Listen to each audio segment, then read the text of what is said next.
What's good, guys? It's your boy, JayThat'sMe. Let's discuss NXT SpringBreakin for April the 25th, 2023. This was a very solid show for the most part. I enjoyed it. It felt like Shawn Michaels really tried with this one.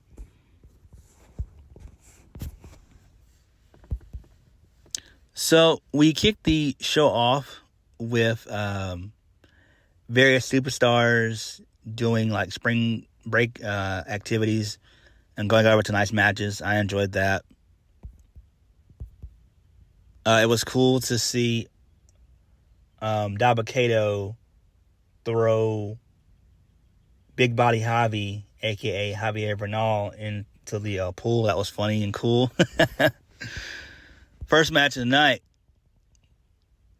Tony D and Stacks versus Pretty Deadly in a trunk match. So this was a really fun match here. I enjoyed this. There was one point in the match where Pretty Deadly brought out a table. The fans wanted them to use it. But then Pretty Deadly, they put the table in the backstage area. That was funny. Towards the end of the match, both teams were brawling in the backstage area. And then Tony D, he gets a crowbar and hits, I believe it was Kit Wilson in the head. He tosses him into the trunk. And then Tony D and Stacks do the bada boom, bada bing through a table to Elton Prince and shoves him in the trunk, close the trunk, and then win the match. That was cool. I enjoyed it. The match was fun, though. The match was really fun. So, the family, they get into the car and they drive away with Pretty Deadly in the trunk. This was a recurring theme throughout the night. This was great. I loved it. Really good stuff here. Moving on, my girl Tiffany Stratton, she's arriving to the building earlier on in the day. She insults both Roxanne and Perez and Indi Hartwell, promising to win the title tonight. Okay, cool. Next, Duke Hudson, he's backstage with Andre Chase. Duke tells Andre Chase that he's next, but Andre Chase is gathering his thoughts.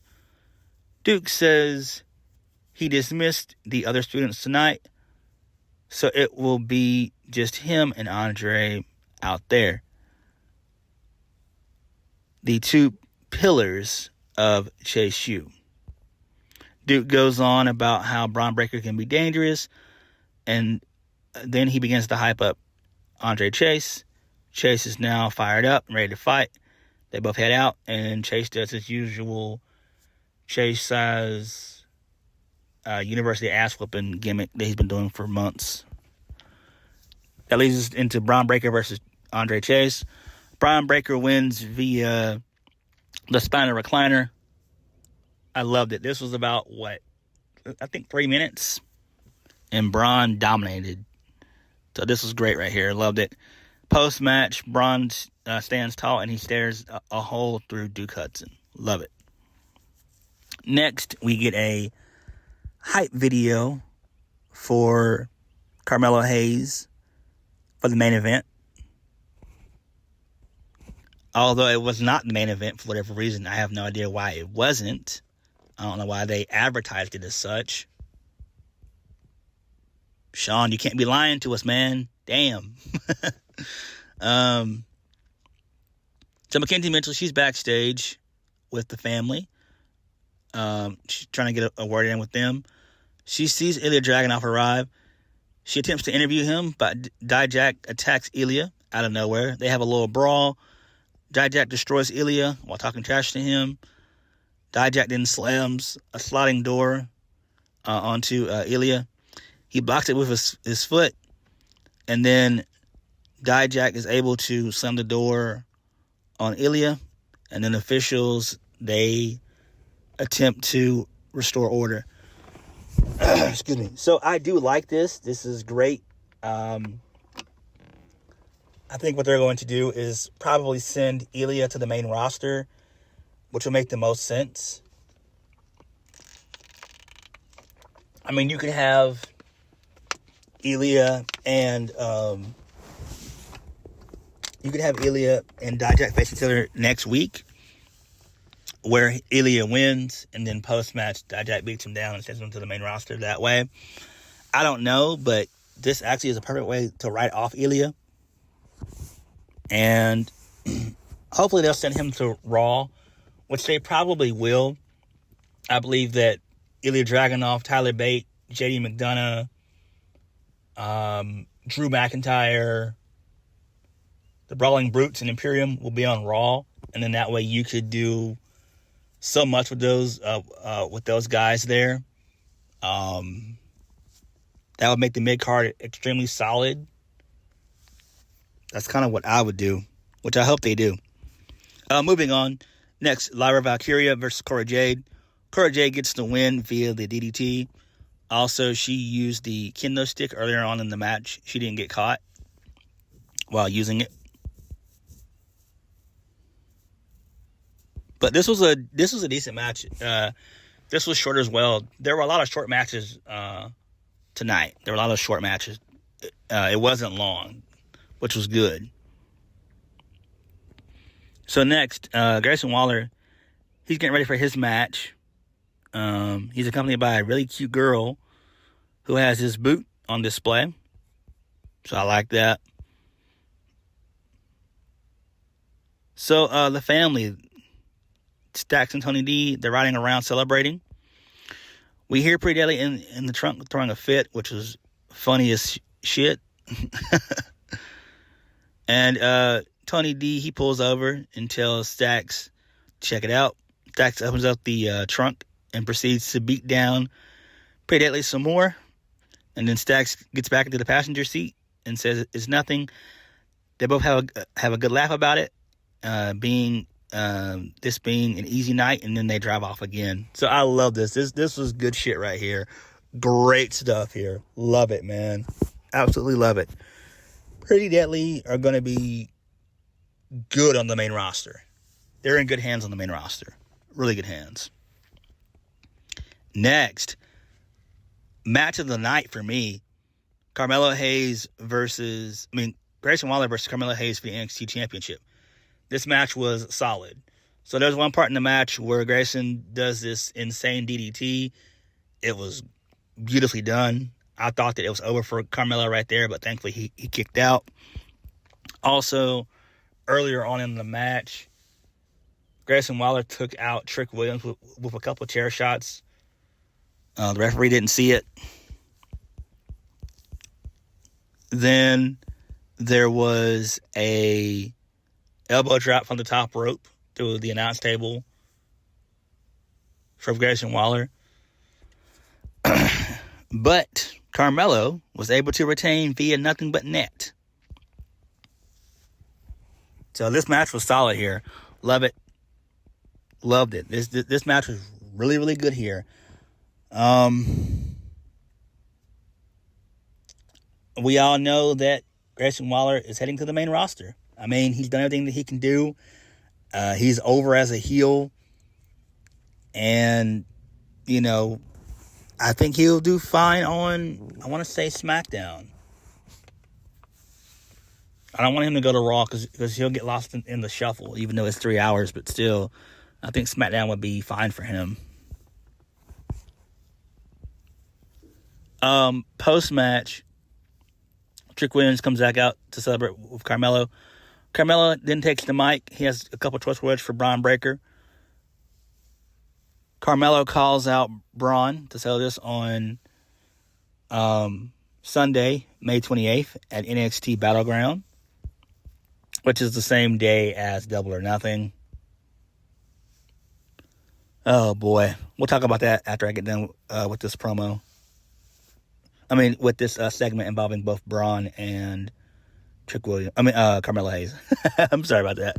So, Carmelo wants Bron in his backyard. I forgot that Carmelo was from Massachusetts. I forgot. I'm trying to think. Is he outside of Boston? He might be. I don't know. I gotta look into it. Anyway, so Carmelo, he calls out Bron to make it official. Bron's music hits. He attacks Trick Williams from behind with a spear. And then he power slams Carmelo. And then he locks in the Steiner recliner to Trick Williams. And then Bron goes out to the floor. He stalks Carmelo Hayes, trying to get to his feet. Hayes stumbles to his feet. And then Bron Breakker puts him through a wall via the spear, which was great. I loved it. Bron Breakker stands tall. It rains down boos from the crowd. And officials, they call for medics, and they get a stretcher. So this was good stuff right here. Really good shit right here. Absolutely loved it. This made perfect sense. With Bron giving us this much intensity, we need either like a last man standing match or maybe a no DQ. We need something for, we need a stipulation involved in this. This has to be a stipulation because Bron absolutely destroyed Carmelo. And I don't want just another, decent match between the two of them. There has to be a stipulation involved. Because who's to say that Bron doesn't get drafted? That's what I'm saying. So they'll probably end up drafting Bron. And that's what they'll probably do. They'll probably end up... Sean will probably talk to Triple H and tell him, hey, look, you guys can get Bron, but let him finish up with this program with Carmelo real quick. So I think that's probably what they'll do. And then after that, we'll have him on the main roster. Probably SmackDown. But that was great. Before I go into the next segment, let's talk about Double or Nothing and NXT. So they are going to go head-to-head this time. To me, that's not good. I think it would be a lot better if they would do NXT earlier in the day, maybe around 2 or 3. I would say do it about 2 o'clock. Maybe do it from like 2 to maybe 4:30. And I think that would be a lot better. I don't know, man, but that's a lot of wrestling. And just going head-to-head like that, to me, isn't good. To me, I'll probably watch NXT on my laptop. And then I probably will watch Double or Nothing via Fire Stick. So that's probably what I'll do. But I'm really thinking that it would be a lot better if they would just do NXT Battleground earlier on in the day. I think that's a little bit too much wrestling. Because we already know Double or Nothing is going to be probably about 4 hours. And when you add NXT into the mix, which will probably be about 2.5 hours, that's 6.5 hours. That's too much damn wrestling. Nah, we can't do that. Can't do it. That'd be a bad move. Bad move. What was a bad move, segue, was Roxanne Perez's promo. This thing was bad. This thing was foul, wicked, demonic.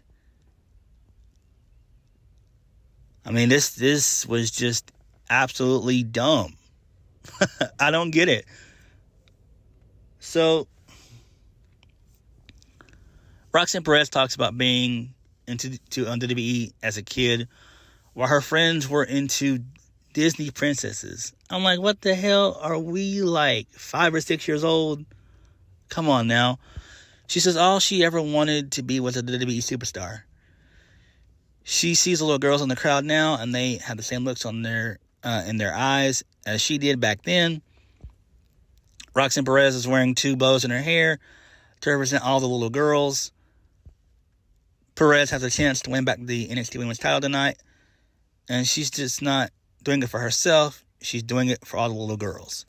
Again, this is so annoying and nauseating. Why are we doing this? Why are we doing... Sean, why are we going down this route? Why? Why are we going down this route, Sean? This don't make any damn sense. Again, this is like it was written by a bunch of, 5-year-olds. I don't get it. Do better. I like Roxanne Perez. She's great in ring. Right? But she desperately needs a character change. Desperately. She's been like this for over a year. And it makes zero sense. I'm tired of this damn happy-go-lucky type of character. It's annoying. It's nauseating. And I don't like it. I don't. This frustrates me. Do better, Shawn Michaels. Do better, man. Damn. Moving on. So, Joe Coffey, he's talking on the phone with Gallus, saying that he's on the way to meet with them. Then, he's stopped by Joe Gacy and Ava Raine. So, they both approach him about a title shot for the dyad. They want a fair match for the dyad this time.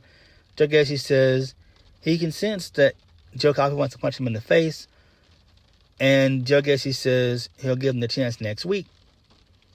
If Gacy wins, the dyad gets a title shot. Joe Coffey says, he asked what's in it for them. Ava Raine says if Gacy loses, the dyad will never receive another title shot as long as Gallus are champions. Joe Coffey says, you're on, and then he walks off. Ava Raine then tells Gacy, don't forget about getting yours. And Gacy says in due time. So I'm guessing they're probably going to position him to go after Wes Lee for the North American Championship. And I can't say I'm against that. I'm for that. I don't like Wes Lee. I mean, he's okay. Again, not Schism, but the dyad, they were denied their release. Rumors have it now that they're going to wait out their contracts, which aren't really up until the end of the year. I think around November. So they got a while. So they got a good 6.5 months. So yeah. Moving on. Briggs Jensen and Kiana James versus Josh Briggs and Fallon Henley. The girls saved this match for the most part. Towards the end of the match, there was some miscommunication between Kiana James and Briggs Jensen. So, Briggs was going to take out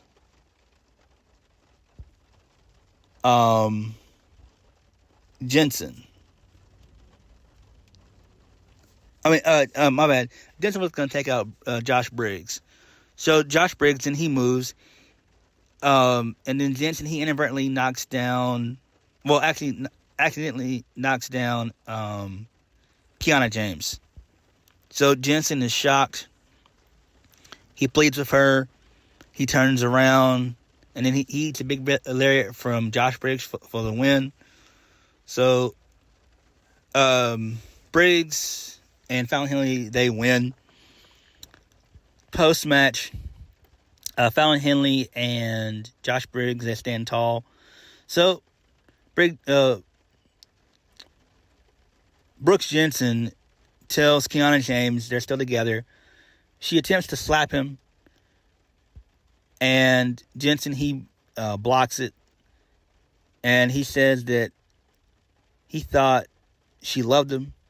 Kiana James said she never loved him. James leaves by herself. And then the fans boo. And then Briggs and Jensen, they hug it out. And that was it. So Kiana played Jensen like a fiddle. And I love it. Perfect. This makes sense. I love it. This is absolutely beautiful. I wouldn't mind seeing Kiana James on the main roster. I think that Kiana James would do solid on the main roster. You could pair her with Chelsea Green and Sonya Deville. I think that would be pretty cool right there. That would be solid. That would be solid. Because there's not much more you could do with the story. The story is essentially over with. Just basically that Briggs and Fallon Henley, they were right from the start. They were right that Kiana James was just using Jensen from the start. So, yeah, pretty good stuff here. I enjoyed it. So, Dragon Lee, he's backstage with Mackenzie Mitchell talking about Noam Dar. So, Dragon Lee says he watched his match. Dragon Lee says that Noam Dar watched his match. So, he did the same to see what he can do. So, Dragon Lee is interested in the Heritage Cup because he understands heritage, honor, and so on. So, Dragon Lee says he'll make sure they cross paths again very soon. And then Dragon Lee thanks Mackenzie and walks off. Then in the background, we see, oh my God, fucking Scripps. So Scripps, he appears on the screen in a background posing on a mountaintop with rain and thunder. So he has some words for Axiom and says next week everyone will learn for sure which one believes in themselves more. Sincerely, Scripps. I am so tired of both Axiom and Scripps. Get rid of them. Have Scripps revert back to Reggie. Seriously. This Scripps shit is not working. Come on, Shawn Michaels. You can do better than this, dog. You can do better than this, man. Come on. We get a brief hype-up video for Oba Femi. So he was destroying a bunch of stuff like tires and TVs, couches, you name it. This dude's a damn beast. Moving on, we get a promo from Indi Hartwell talking about what it means to be NXT Women's Champion. Vic Joseph, he then shows us an NXT Anonymous clip from earlier. So we see Sol Ruka and Danny Palmer. They're saying their goodbyes. So Sol Ruka, she walks off, but a mystery figure pulls her out of the front door and beats her up. Damn. So the training room is just as bad as the parking lot now. Damn. And she got some damn problems. First the parking lot, now this. So Danny Palmer runs out to get help for Sol Ruka. Okay. I wonder who attacked her, though. I don't know. Well, no, actually, I do know. It was probably going to be Alba Fire and... Yeah, Alba Fire and Isla Dawn probably attacked her. It's not going to be Zoe Stark. Zoe Stark's going to go to the main roster. Next, Oba Femi versus Ora Mensa. Decent match, but Ora Mensa got in too much offense. Femi wins via the sit-down powerbomb. This match should have really went about maybe 45 seconds versus, 5 minutes. I didn't like it, though, because Ora Mensa didn't sell very well. And what I'm saying is he should have been used to be a complete jobber. And what I mean by that is he should have just gotten squashed for the entire match, where we could have seen a couple of power slams from Femi, then maybe a clothesline and a big boot, and then the sit-down powerbomb for the 1, 2, 3. That's what I would have done. But I did not like the fact that Ora Mensa got in that much offense. It really pissed me off. I hate when they do stuff like that. And Shawn Michaels, we know that you hate big men. We know you do. We know you do.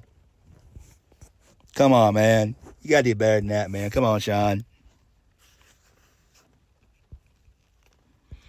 So, post-match, Gigi Dolan, she gets on Big's headset. She rants about JC Jane. Gigi says she's not going anywhere. She's here to make JC Jane's life a living hell. And starting next week, when her little brother will be there to watch her pound JC Jane's face in. Okay, I like it. Cool. Mackenzie Mitchell, she's backstage with Charlie Dempsey and Drew Gulak regarding Charlie Dempsey's loss to Wesley last week. Charlie says no one remembers who wins the first battle, just the war. Gulak says Wesley is incredible. He just uses his skills in the wrong way. Both he and Dempsey have figured out Lee's inferiority complex.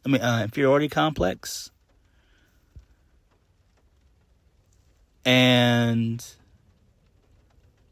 Wesley just got exposed.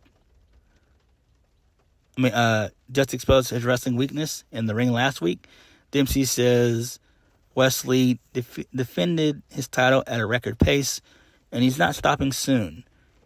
That helps him. Gulak goes on about beating Wesley down and taking the title next week. Drew says this is a marathon, not a sprint, kid. Moving on, Wesley, he's backstage with Tyler Bate. Well, he's approached by Tyler Bate backstage. So, Tyler Bate thinks that Wesley needs someone in his corner after what happened last week with Drew Gulak and Charlie Dempsey. Wesley says he's good, and next week Gulak will take a trip to the West Side. Oh my God. Ugh, so cringe. Tyler Bate wants to be in Wesley's corner to maybe bring some sense of balance into the situation. So Wesley, he appreciates it and says with Dempsey at ringside, there's no telling what they'll do. Bate says maybe they can do some pre-match meditating, and Wesley agrees. So, there was that. Main event, Roxanne Perez versus Stratton versus Indi Hartwell for the NXT Women's Championship. Indi Hartwell wins via the running knee for the 1-2-3. This match to me was okay. It could have been a lot better. I don't know why we didn't give the title to Stratton or Perez in this instance. I have no idea. I don't know what they're going to do with Roxanne or Tiffaney with this. I don't know, but we got to get the title off of Indi Hartwell. We got to. And I don't think that Indy's going to go to the main roster. I mean, not Indy. I do think that Indy will go to the main roster. So, I'm guessing what they'll probably end up doing is they'll probably put Indy on the main roster, and then the title will be vacated, and then we have Roxanne Perez versus Tiffany Stratton in NXT Battleground, and that's when we crown a new champion. That, to me, would make the most sense. I would probably draft Indy to SmackDown.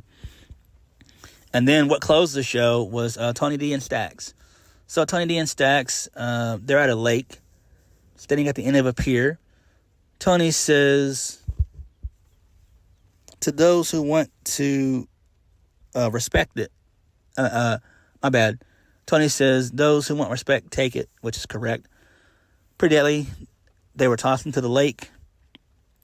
And Tony says their history. Tony goes on about how he and Stacks handle business tonight. And now they're going to go for the NXT tag titles again. Gallus will end up like Pretty Deadly if they're not careful. Tony says it's time to go celebrate. The family hops back into their custom Dodge, and then they drive off, and then we end the show like that. So that was really cool stuff. I enjoyed that. That was fun. I'm excited for this. So I would imagine maybe, now that we're hearing this, maybe Joe Coffey defeats Joe Gacy next week, the Battle of the Joes. And maybe he loses, and then that's when we get at not at SpringBreakin, but that's when we get at NXT Battleground, the family versus Gallus, which would be solid to me. Which I hope that's what they do. But all in all, this show was solid for the most part. What did you guys think? Please hit the like button, subscribe, and comment down below. I'll catch you guys later. Peace.